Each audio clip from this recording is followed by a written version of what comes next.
বাংলাদেশের সমস্ত জনগণ আজকে ঐক্যবদ্ধভাবে এই দেশকে তার অস্তিত্ব, তার স্বাধীনতা, সার্বভৌমত্বের জন্য এক হয়ে লড়াই করবে।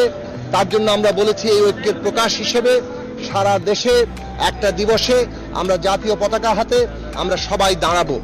এই বিষয়ে হয়তো দ্রুতই সিদ্ধান্ত আসতে পারে।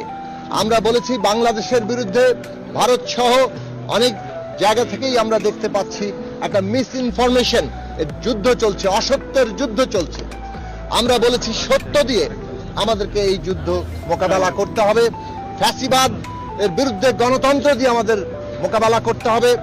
এই যে সাম্প্রদায়িক উস্কানির বিরুদ্ধে আমাদেরকে সম্প্রীতি, আমাদের দেশের সকল মানুষের, সকল ধর্মের, জাতির সকল মানুষের নিরাপত্তা নিশ্চিত করে ঐক্য আমাদের মোকাবেলা করতে হবে।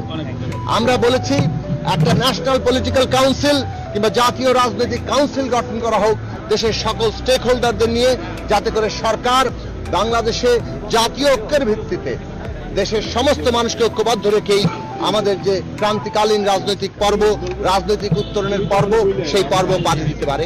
এই বিষয়গুলো দ্রুতই বাস্তবায়িত হবে আমরা আশা করি, এবং আরো বড় ঐক্য আমাদের দেশের জনগণের মধ্যে এই প্রতিষ্ঠিত আমরা করব আমাদের দেশকে রক্ষা করার জন্য, আমাদের দেশের মানুষের নিরাপত্তা নিশ্চিত করার জন্য।